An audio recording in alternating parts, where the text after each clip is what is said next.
Berapakah jumlah virus dalam badan pesakit HIV? Okey, saya terus straight to the point. Kita boleh check di lab, sama ada kita pergi Path Lab ke, BP Lab ke, atau ada lab-lab lain yang kita hantarkan darah kita ke lab tersebut, dan setelah dianalisa, dia akan keluar result berapa bilangan virus. Bilangan virus paling maksimum adalah 10 juta. Dalam report dia akan baca macam itulah. So kalau maksimum macam mana pun, average maksimum is 10 million, dan bawah adalah di bawah 20 atau di bawah 10 macam tu. Itu yang paling lowest. Okey, jadi kalau kita nak check virus, kita kena check melalui tadilah saya sebut Path Lab atau BP Lab. Okey, dalam episod yang sebelum ni kita dah bincangkan tentang bolehkah virus itu dimatikan, kan? Adakah virus itu boleh mati atau tidak? So saya dah jelaskan dalam episod yang pertama. So memang kita dah dapat satu kesimpulan, maknanya virus memang boleh mati. Dan setiap benda yang hidup pasti merasai mati. Okey, kalau kita rujuk dalam Al-Quran pun memang dinyatakan seperti itulah. Jadi tuan-tuan boleh rujuk.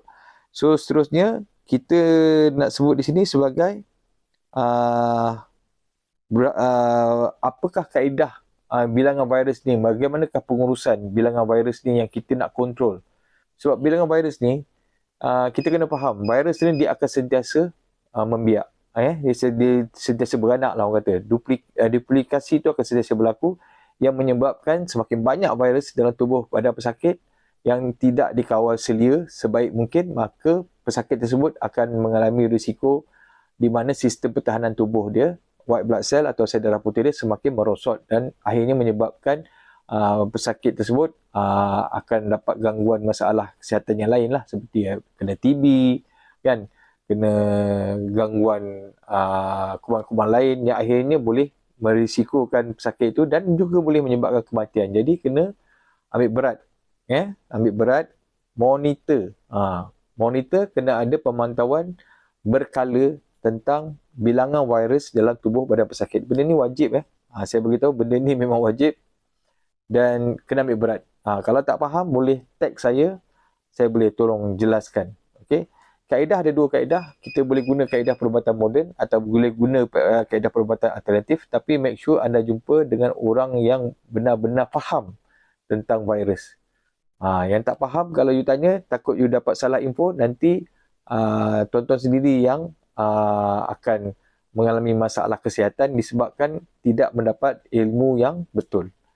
Okey, dalam perubatan moden, saya hanya jelaskan di sini, perubatan moden kita kena gunakan ubat ARV untuk kontrol the virus. Tetapi bukan untuk mematikan virus, hanya kontrol supaya kita suppress virus tu, supaya virus tu menjadi tidak aktif. Jadi ubat kena makan setiap hari seumur hidup. Itu kaedah perubatan moden. Kalau perubatan alternatif, saya jelaskan di sini, perubatan alternatif kita menggunakan kaedah mematikan virus secara total. Maknanya kita ikhtiarkan supaya virus tu boleh dimatikan secara total. Dan adakah benda ni boleh berlaku? Yes. Kerana apa saya cakap begitu? Tuan-tuan boleh rujuk, boleh Google kan dalam internet. Boleh rujuk Berlin patient telah sembuh 100% daripada virus HIV, dan London patient, okey, yang kedua yang sembuh daripada HIV, dan seterusnya ada patient yang ketiga, keempat, kelima, memang dah ada. Jadi saya akan kupaskan tentang bolehkah virus HIV disembuhkan tu dalam episod yang ketiga. Okey. Seterusnya saya rasa untuk itu saja dulu untuk episod kedua ni. Ada benda yang tuan-tuan tak faham, tuan-tuan boleh tag saya boleh bantu untuk jelaskan. Okey, ilmu ni sangat-sangat penting untuk tuan-tuan tahu. Okey, jangan malu, jangan segan kan, sebab kita tak akan declare nama tuan-tuan pada public apa semua, kita akan rahsiakan. Tetapi tuan-tuan kena ambil berat tentang kesihatan tuan-tuan. Okey.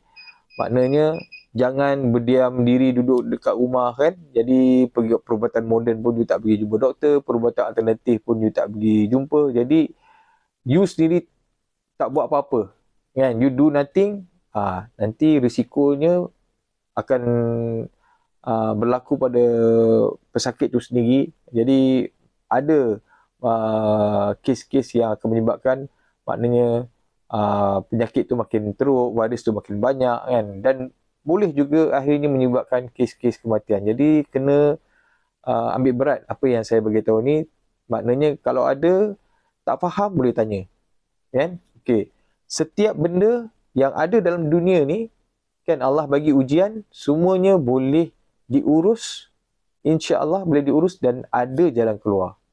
Okey, saya akan terangkan satu persatu. Yang mana tak faham boleh WhatsApp saya, boleh tag saya boleh bantu untuk jelaskan. Okey. Kita akan jumpa di episod ketiga. Episod ketiga saya akan terangkan tentang bagaimana